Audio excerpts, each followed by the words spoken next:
L'anno 1931 segna l'inizio del risanamento dei terreni della bassa valle del Tirso, ad opera della Società Bonifiche Sarde, proprietaria di 90 ettari di terreni malsani ed acquitrinosi e concessionaria delle acque derivanti dal Tirso. Negli anni tra il 1925 ed il 1931, col progredire delle opere di prosciugamento, costruzione di canali di sgrondo e di irrigazione, strade, acquedotti, elettrodotti e la nascita del centro urbano di Arborea, la Società Bonifiche Sarde appoderava i terreni risanati, immettendovi numerose famiglie contadine e costituendo una grande azienda agraria ad indirizzo prevalentemente zootecnico. Dopo la bonifica, col passare degli anni, i coloni hanno costantemente migliorato le loro condizioni di vita, ma la completa emancipazione economica e sociale si è potuta realizzare soltanto in epoca più recente, con l'avvento della riforma agraria. L'azione di riforma del comprensorio di Arborea ebbe inizio nel 1954 col passaggio di proprietà dell'azienda della Società Bonifiche Sarde all'ETFAS e la conseguente assegnazione dei poderi agli ex mezzadri. Fu anche per merito dell'ETFAS che si iniziò allora la creazione di quell'efficiente organizzazione cooperativistica che consentì all'azienda di passare senza traumi dalla direzione centralizzata della Società Bonifiche Sarde alla gestione collettiva dei diretti interessati.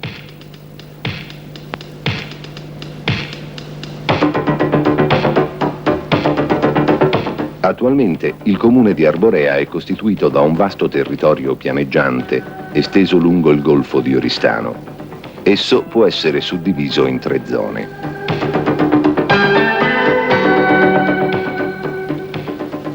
La zona occidentale, di 800 ettari, si affaccia sul mare ed è occupata da una pineta litoranea artificiale larga da 80 a 600 metri e lunga circa 15 chilometri. Questa fascia è composta da circa 2 milioni di Pinus pinea, piantati col sistema a maglie incrociate, e rappresenta una naturale ed efficace protezione del restante territorio dalla salsedine e dai forti venti di nord-ovest. Si diparte dal limite sud dello stagno di Sena a Rubia e prosegue costeggiando la spiaggia per giungere allo stagno di San Giovanni. Le lagune sono zone umide, protette dalla Convenzione di Ramsar, di grande interesse ambientale e faunistico per la presenza di specie avicole quali aironi, polli sultani, tarabusi, anatre, cormorani. Il paesaggio, il clima mite e la vicinanza del mare rendono il luogo ideale per lo sviluppo turistico. All'interno della pineta, infatti, troviamo un campeggio attrezzato e il centro vacanze alla Birdi, complesso alberghiero con un corpo centrale articolato in spazi per il ristoro, camere da letto, discoteca, piano bar e 48 bungalow. Oltre alle consuete attività sportive, da alcuni anni il centro ha promosso il binomio turismo-equitazione, un'iniziativa ideale per chi ama i cavalli ed un approccio meno convenzionale con la natura.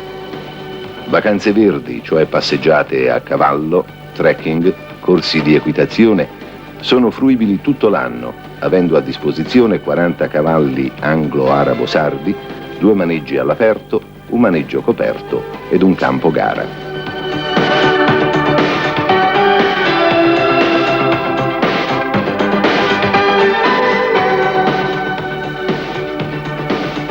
La zona orientale misura 2400 km ed è costituita dall'alveo dell'ex stagno di Sassu, prosciugato nel 1935.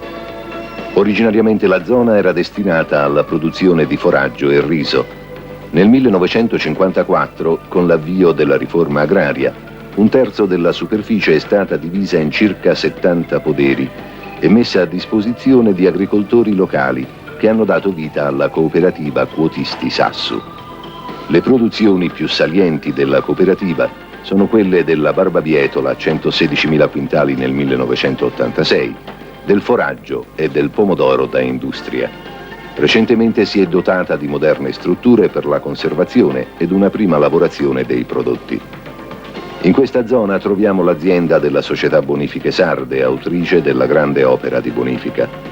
La società gestisce infatti una vasta estensione intensamente coltivata a mais e foraggio. Il suo patrimonio zootecnico è destinato ad aumentare considerevolmente grazie alla nuova stalla, attualmente in via di ultimazione, che sarà in grado di contenere circa 600 capi bovini di razza frisona.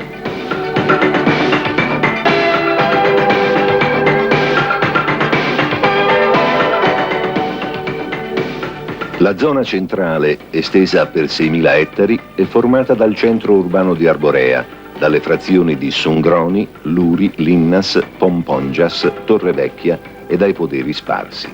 Il rigore geometrico è il tratto più saliente del territorio.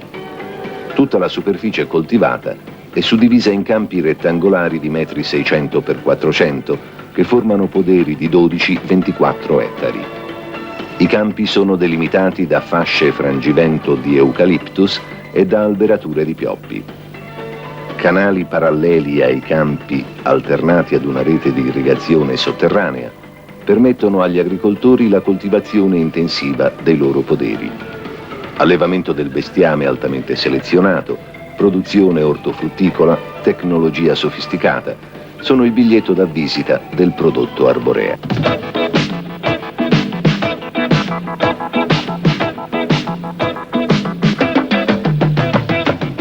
Su circa 260 aziende si allevano quasi 16.000 capi di bestiame con una produzione di oltre 51 milioni di litri di latte.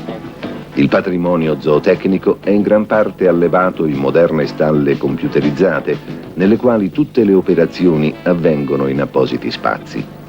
Il latte, dopo una prima refrigerazione in stalla, viene conferito al locale caseificio per essere trasformato in latte alimentare ed in latticini, quali formaggio, burro, yogurt, panna.